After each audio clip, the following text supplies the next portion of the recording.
It is a weird time right now. We're living during a situation or a crisis that hasn't been seen for decades.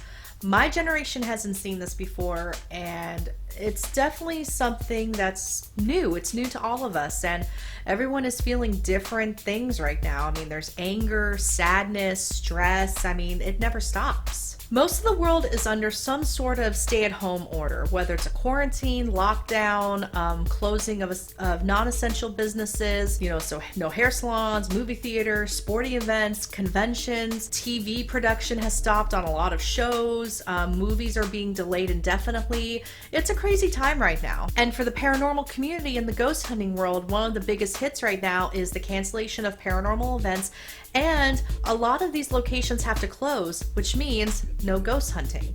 And while it may be hard to stomach, ghost hunting is not an essential business. I mean, it's not. I mean, if we can't ghost hunt, we'll still survive physically. For some of us, ghost hunting is one of those essential things we need mentally. However, it's not something we can do right now. Now, this doesn't mean that ghost hunting doesn't matter. It just means that we have to redirect our attention away from field work because it's not there for us and refocus onto something else. Before we get started, please subscribe to this channel, give my page a like, give this video a like. I really appreciate it. Feel free to share it with others in the paranormal community who may need to see this. So you could say that we're all taking a forced break from ghost hunting. But guess what? You don't have to do field work or go out there to a location to be considered a ghost hunter or a paranormal researcher. Now, if you're really looking for something to help amp up your ghost hunting skills or to just improve yourself overall in terms of, paranormal research, there are some things you can do during this quarantine that will help you survive. And thankfully, most of these things are free. But before we dive into this list, I want to stress, just do your best. And that's all any of us can do right now. And if you can't do any of the things on this list, don't be too hard on yourself. Stressing out is a completely valid reaction to the situation that's going on. And right now, we're not really striving for perfection or productivity. We're just trying to get through. We're trying to get through this as positively as we can. So this list is just ideas. If you can't do anything on this list or you don't want to do anything on this list, that's completely okay. So number one, research. Now, while we're sitting in this quarantine, there are some things you can do if you really want to improve yourself as a paranormal investigator and researcher. Research. Basically look for something that you don't really know about in the paranormal field. I mean, the paranormal is such a big umbrella when it comes to different sub topics and everything. So, I mean, we don't know everything about everything in the paranormal. If you want to know the origin of a legend or why certain things happen in photos that make it seem paranormal but it's not, I mean, there's a lot of things you can research. So you can, hit up a book, hit up Google, talk to an expert about it. There's some things you can do, and I like the research part of it because it kind of encompasses a lot of things that I'm going to talk about in this list. Number two, go through that evidence backlog that you haven't gone through in a while, or that video from that one investigation you did 2 years ago, or listen to that audio from the residential case from last month. I'm guilty of this. Sometimes I won't get to my data or my evidence right away, and then it just kind of starts building up. So right now, what I'm doing is trying to spend between 30 minutes to 1 hour per day just watching video, listening to audio, going through the surveillance footage. That's probably one of the most productive uses of my time right now because I don't really have to think. I just have to watch, or I just have to listen and take notes. I find that to be a therapeutic thing for me now. So since we have extra time, you can spend it on going through that backlog that's kind of been nagging at you for the past 6 months, year, 2 years. Okay, so number three, read a ghost hunting book. So I will take this opportunity to promote my own book, The Brave Mortal's Guide to Ghost Hunting. It's available on Amazon. There are tons of ghost hunting books out there. If you're curious about what other people and what other teams are doing in terms of investigations, how are they getting the ghosts to talk, definitely getting a book on just a how-to would be beneficial. I know Amazon has a lot of options when it comes to ebooks and with Kindle. You can read some of the stuff for free and see if you like it. So it doesn't hurt to just kind of see whatever everyone else is doing. And you never know. I mean, you could look at something, and even if you don't think it's beneficial or it would work, you're still learning something. You're using your critical thinking skills, which is one of those vital things in the paranormal. Number 4, give back to the community. Whether it's a paranormal location or your local cat shelter, giving back to the community in some way can really help your own mental health. There are a lot of haunted locations that are really hurting from all the shutdowns from COVID-19 or the coronavirus. Their main stream of revenue is from ghost hunting. It's from these teams coming in and investigating their location.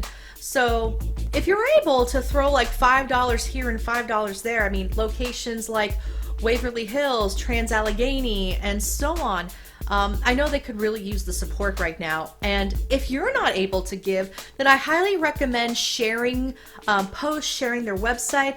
You can even like sponsor or host donations and fundraisers on Facebook that will go directly to the location. All you have to do is type in the name of the location into the box when you click on the donation button or the fundraising button. That will really help, these locations and help them survive and get through this. Number 5, plan your next ghost hunting adventure. I know right now the length of these lockdowns, stay-at-home orders, and so on, I know that they may not know when things are going to reopen again, but that doesn't mean that you can't start planning your next ghost hunting adventure.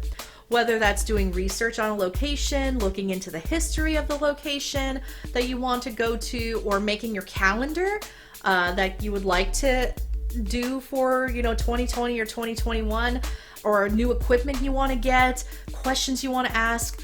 If you start planning it now, then when all of these orders are lifted, then you can hit the ground running and you don't have to spend so much time in planning because you'll already have it done. All right, number 6 kind of feels like more of a chore than something fun to do, but it's one of those necessary things we need to do.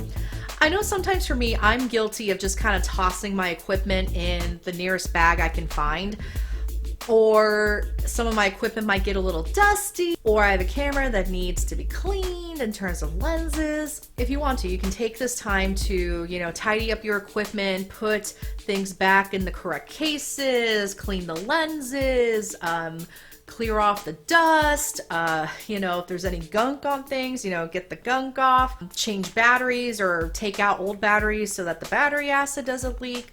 You could do some care on your equipment, some tender loving care, as they say. Number 7, watch TV. Yeah, none of us are really going out to the movies, but you can watch movies on your TV or watch TV shows. I sometimes watch paranormal reality shows, mostly for entertainment, but I also watch them for, new locations I could go explore.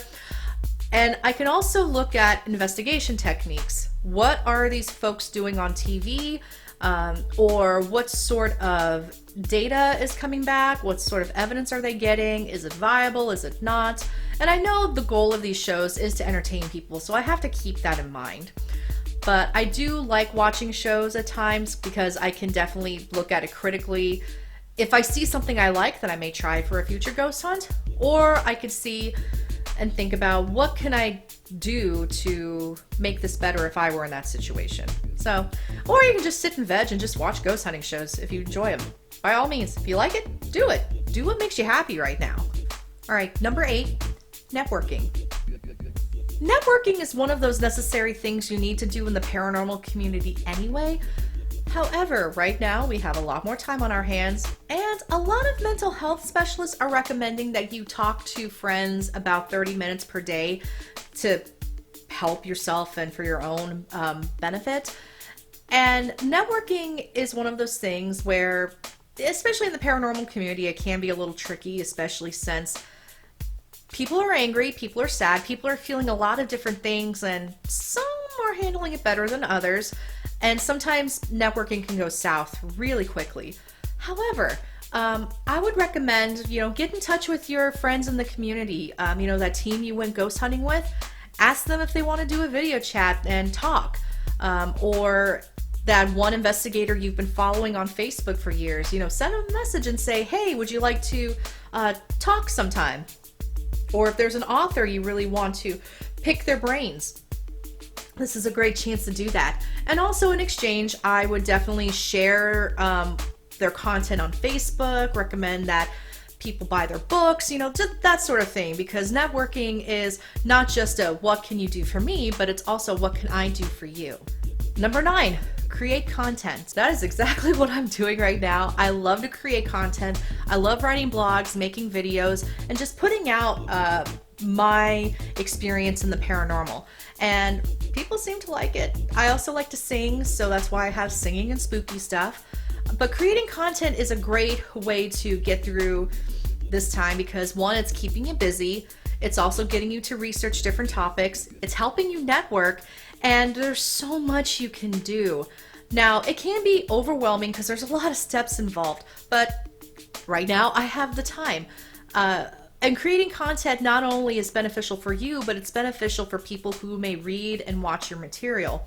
Honestly, you want to keep it productive and positive and not so much negative or hurtful or derogatory towards someone else, because then that's not good. But yeah, I love creating content, and that may be something that can be helpful for you. And I think everybody has something valuable to share in the paranormal community. So if you end up creating content, feel free and please send it to me so I can check it out. Last but not least, and probably the most important thing on this list, self-care. Please, please, please take care of yourself. Like I said in the beginning of this video, if you're not able to do everything on this list, that is okay. If you don't want to do anything on this list, that's okay too. If you're just watching just to see what's going on with me, with people in the paranormal, that's awesome. Please do not put too much pressure on yourself to accomplish things right now. We are going through a very unique time in our history, and it's kind of been hard to adjust. I mean, even for me who's an introvert, I was pretty sure I was an antisocial introvert for a long time. That's why I talk to ghosts. I thought I was that person, but now I don't know if I am or not, because having that basic human interaction or just going out to the park is a big thing right now. And clearly my cat has similar feelings. Everybody is handling the stress in so many different ways. If you have to clean everything in your house or apartment, do it. Do what makes you happy right now. Do what makes you feel positive and productive. If that's sitting on the couch, if that's laying in bed or cooking or baking or, you know, doing evidence review, reading books, researching, do it. Take one day at a time, and we will get through this together. Thank you so much for watching. If you have any tips or ideas to help you get through this quarantine, feel free to leave them in the comments or send me a message on Facebook or my website at alexmatsuo.com. I so appreciate you sitting and watching the video. I hope you are well, and I will see you all in the next round.